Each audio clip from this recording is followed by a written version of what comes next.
The church doors swung open with a creak that echoed like a thunderclap through the hushed sanctuary, and there stood Nate, alive and furious, clutching a folder of documents that could unravel everything. Mourners gasped, his mother's face draining of color as if she'd seen a ghost. Which, in a way, she had.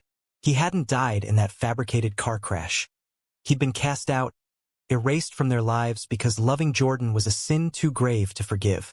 Nate's heart pounded in his chest, a relentless drumbeat echoing the betrayal that had festered for months. How could they do this? His own family, the people who'd raised him in the quiet suburbs of Chicago, had orchestrated a funeral to bury not just his supposed body, but his very existence. He scanned the room, eyes locking on his father, who sat rigid in the front pew, Bible clutched like a shield. The man who'd taught him to ride a bike, to throw a baseball, now stared at him with a mix of horror and defiance. Inside, Nate screamed, "Why wasn't I enough? Why did my love make me disposable?" He stepped forward, the folder heavy in his hands. Bank statements, emails, even a forged death certificate procured through some shady connection his uncle had. Jordan had helped him uncover it all, piecing together the puzzle in late-night sessions fueled by coffee and quiet rage. But now, standing here, Nate wondered if confrontation was worth the shatter. His sister, Emily, rose from her seat, tears streaming, whispering, "Nate? Oh God, is it really you?" Her voice cracked, pulling at the threads of his resolve. He wanted to hug her, to tell her it wasn't her fault, but the anger boiled over. "Yes, it's me," he said, his voice steady despite the storm inside. "The son you all killed off because I dared to love another man." The whispers erupted into chaos, but Nate pushed on, his mind racing through the memories that led here. It started last Christmas, when he'd mustered the courage to come out. The dinner table had frozen, forks mid-air as he said, "I'm gay, and I'm in love with Jordan." His mother's plate slipped from her hands, shattering on the floor like their family unity. His father had stood, face red, bellowing about hellfire and family shame. "Not in this house," he'd growled. "You choose us or that lifestyle." Nate had chosen Jordan, walking out into the snow with nothing but his coat and a broken heart.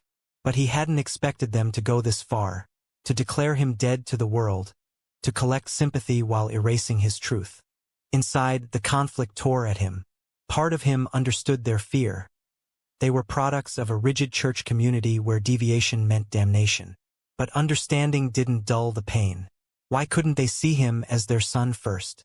Jordan's words echoed in his mind. "You don't owe them forgiveness, Nate, but you owe yourself the truth."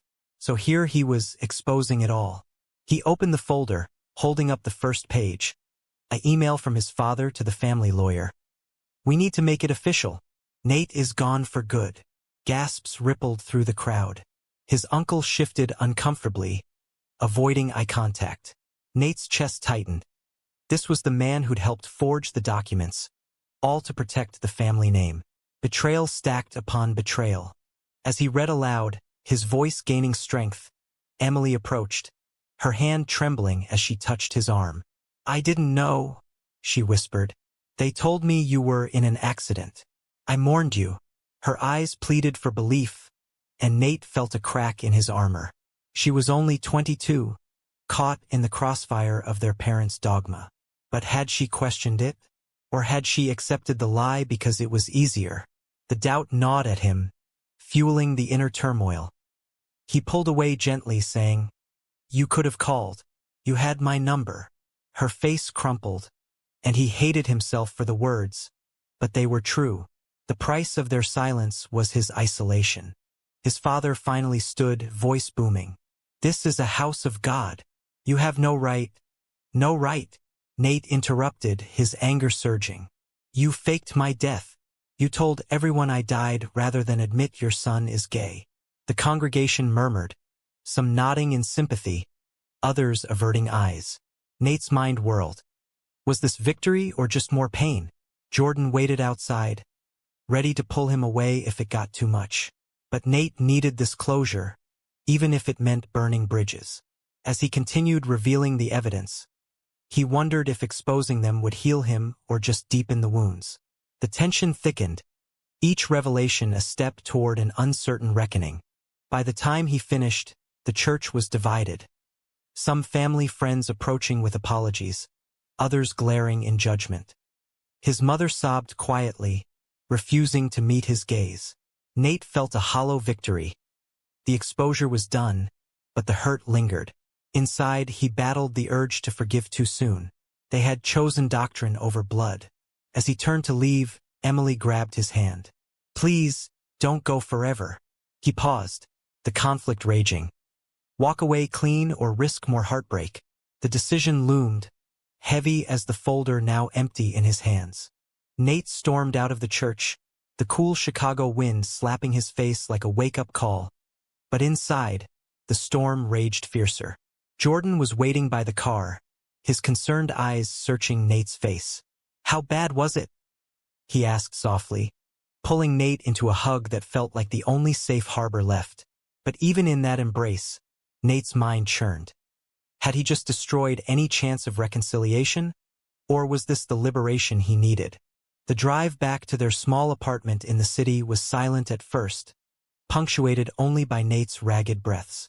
Jordan reached over, squeezing his hand. "You were brave in there. They needed to face what they did." Nate nodded, but doubt crept in like shadows at dusk. Brave or reckless? He'd exposed their lies, but at what cost? His phone buzzed incessantly. Texts from cousins, aunts, even old high school friends who'd heard the news. Some supportive, "Proud of you, man." Others condemning, "How could you humiliate your family like that?" Each message twisted the knife deeper, reminding him that society wasn't as progressive as the city lights suggested. In the suburbs where he grew up, being gay still carried a stigma, a whisper behind closed doors. That night, as they lay in bed, Nate's thoughts spiraled. Jordan's steady breathing beside him was a comfort, but it couldn't quiet the voices in his head. Why did love have to come with such a price? He'd met Jordan 2 years ago at a coffee shop downtown, their eyes meeting over spilled lattes, leading to conversations that stretched into the night. Jordan, with his easy smile and unwavering support, had become his anchor. But now, Nate wondered if dragging him into this family mess was fair. "What if they come after us?" he whispered into the dark. Jordan stirred, pulling him closer. "Then we face it together. That's what we do." His words were simple, but they ignited a fresh wave of guilt in Nate. Jordan had his own battles, disowned by his conservative parents in Texas, but he'd rebuilt without the drama. Why couldn't Nate do the same? The next morning brought more fallout. A knock at the door revealed Emily, eyes red-rimmed, clutching a bag of Nate's old belongings. "I couldn't stay there," she said, voice breaking. "Mom and Dad are furious. They say you've ruined everything." Nate let her in, his heart aching at her vulnerability. Inside, he wrestled with resentment.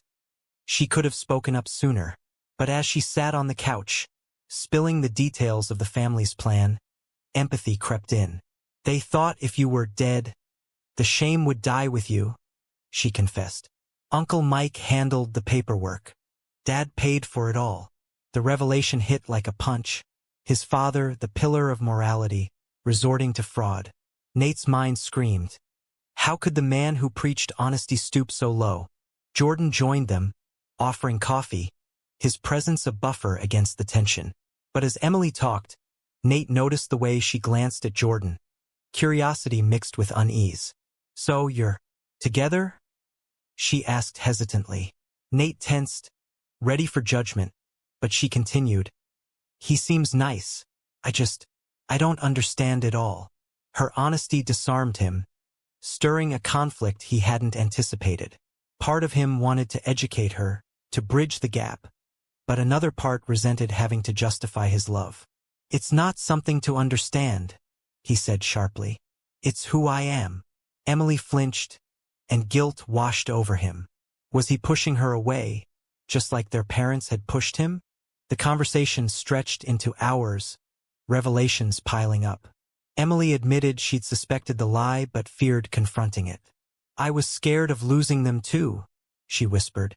Nate's inner turmoil intensified. Forgiveness or accountability? He chose the latter, pressing her. And now, after seeing what they did, she hesitated, tears falling. I don't know. They're my parents. The words echoed his own past doubts, when he'd hidden his sexuality to keep the peace. But hiding had cost him years of authenticity. Jordan interjected gently, family isn't just blood, it's who stands by you. His words hung in the air, challenging Nate's resolve. Could he build a new family, or was he doomed to chase approval from the old one?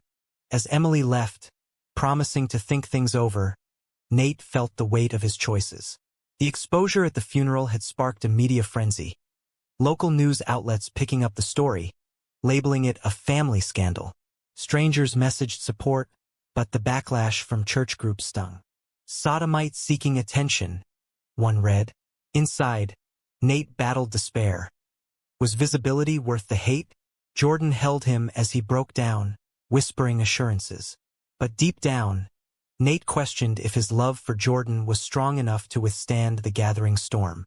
The decisions ahead loomed larger, each one a potential fracture. The tension built, unspoken fears simmering beneath their fragile peace.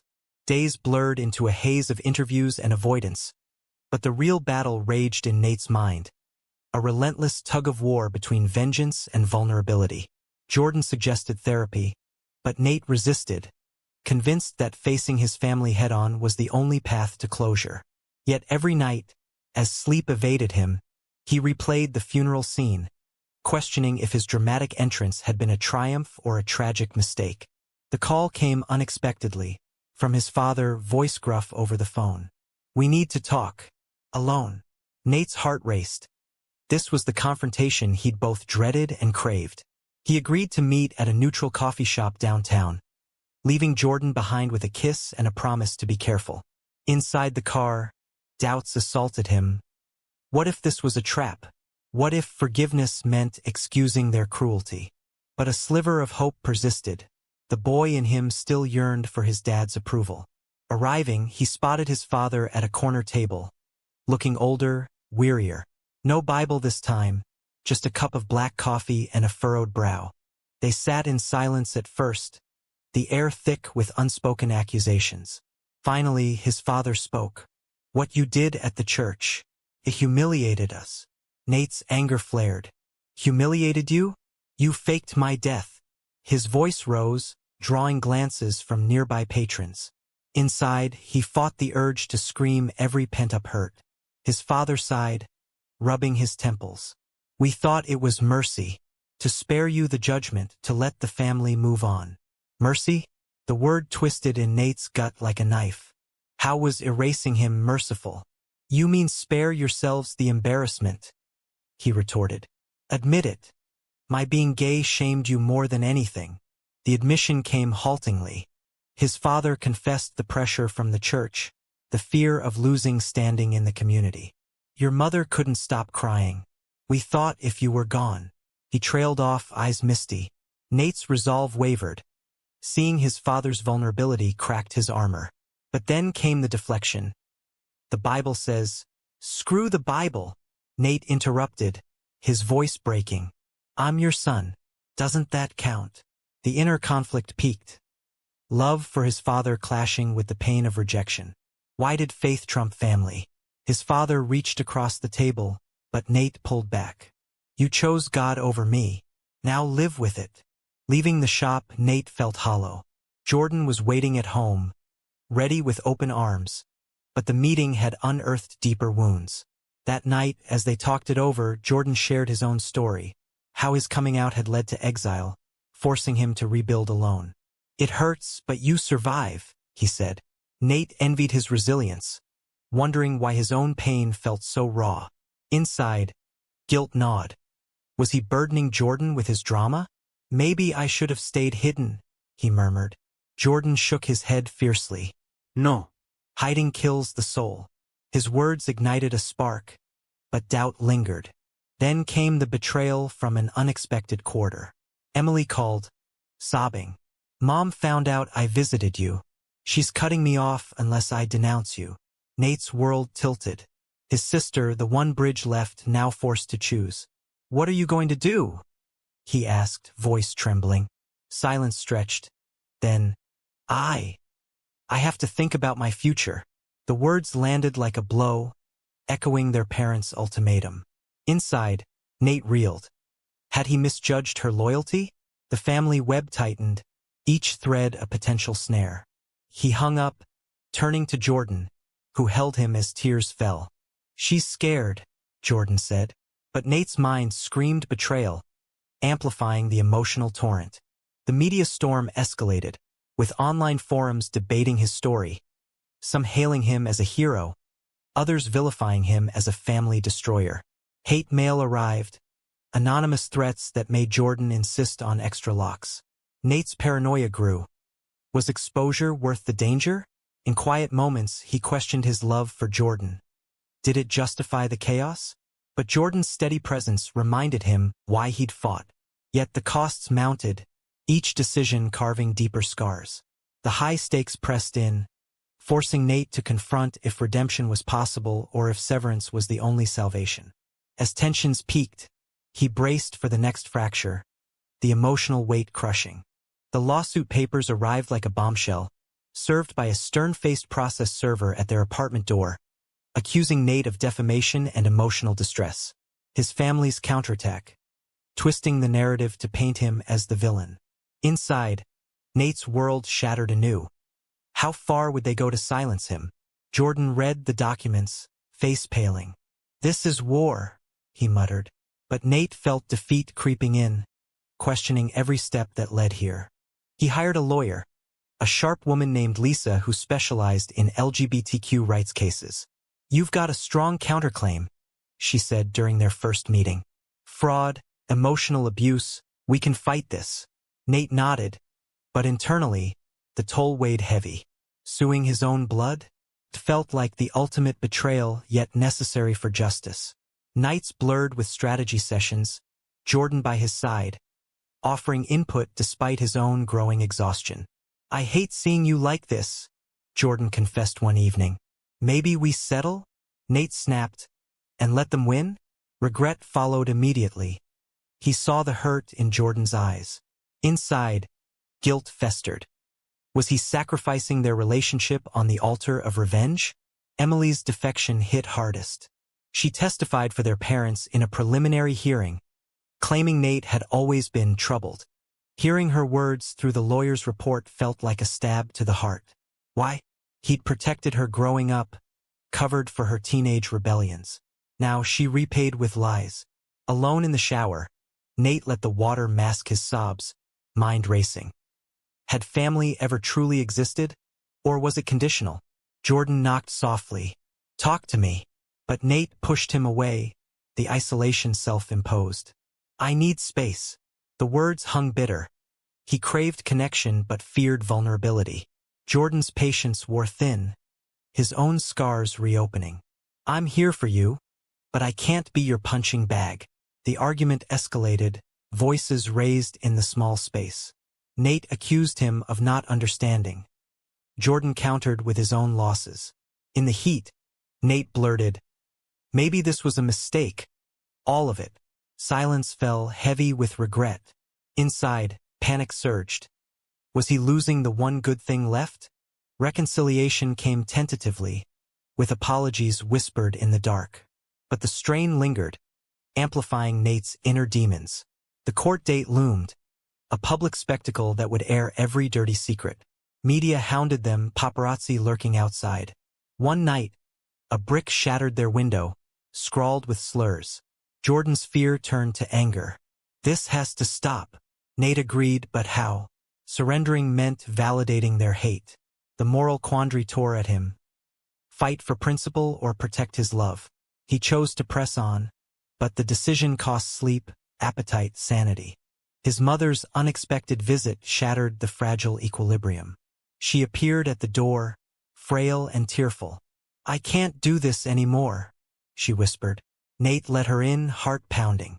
She confessed the plan's origins, her fear of eternal damnation for him, twisted by church doctrine. "I thought I was saving your soul." The words ignited fury and pity. By killing me off? He asked, voice cracking. She reached for his hand, but he recoiled. Inside, the conflict raged. Forgive the woman who birthed him, or hold her accountable. Jordan watched from the kitchen, silent support. As she left, pleading for mercy, Nate felt the emotional avalanche building. The choices blurred, right and wrong intertwined in a web of pain.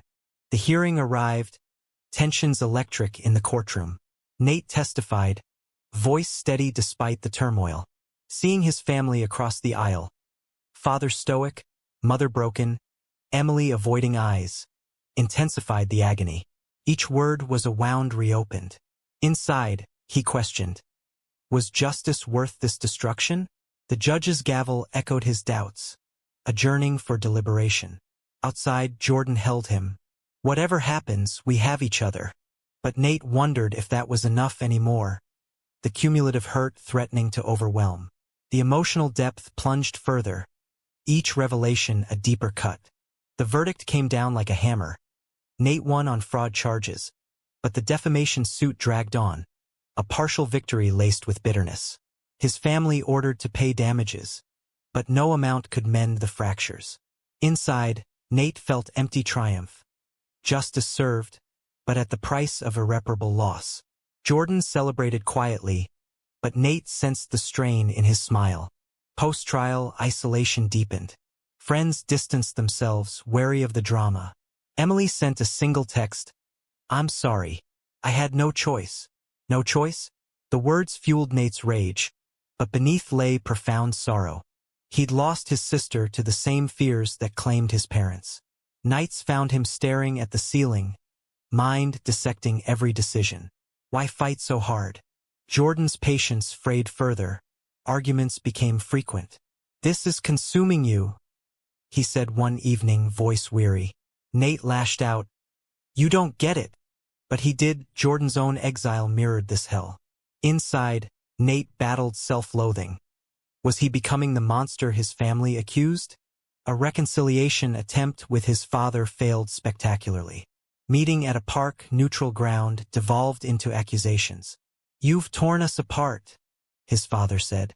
Nate retorted, "You started it." No apologies, just entrenched positions. Walking away, Nate felt the finality, the door to his past slamming shut. But closure eluded him. Grief morphed into obsession. Jordan confronted him. "Choose, us or this endless war." The ultimatum mirrored his family's, twisting the knife. Inside, terror gripped. Lose Jordan or bury the fight? He chose love, but the decision ached, a sacrifice of self for stability. Therapy followed, forced by Jordan's insistence. Sessions unearthed buried traumas, childhood repression, the constant mask. "You're grieving the family you wanted," the therapist said. Nate nodded, tears flowing. But progress was slow, each insight a painful peel. Jordan supported, but his own limits showed. One night, he confessed, "I love you, but this is hard." Vulnerability shared. They clung tighter, but doubts whispered. Could love survive such scars? The story leaked nationally, sparking debates on family, faith, and identity. Nate became an unwilling advocate, speaking at events. Empowerment mixed with exhaustion. Each talk reopened wounds. Inside, he questioned his path. Hero or cautionary tale? Jordan stood by, but the toll mounted. Missed anniversaries, strained intimacy. Finally, a breaking point, Jordan packed a bag. "I need space to breathe." Nate's world crumbled. "Don't leave me." Begging, he realized the ultimate price. His fight had cost his anchor. Jordan paused at the door. "Fix yourself first." The door closed, echoing finality. Alone, Nate collapsed, sobs racking him. Had every choice led here? Months passed in solitude, reflection forging change. He reached out to Emily, offering olive branches without expectations. Slowly, tentative bonds reformed, not with parents but siblings. Jordan returned, cautiously, their love tested and tempered. But scars remained, a reminder of costs paid. Nate looked back, wondering if the journey was worth it. Freedom gained, but at what expense? In the end, as he rebuilt, one question lingered, haunting and unresolved. Was it right to expose family secrets for personal truth, or does blood demand silence even in the face of betrayal?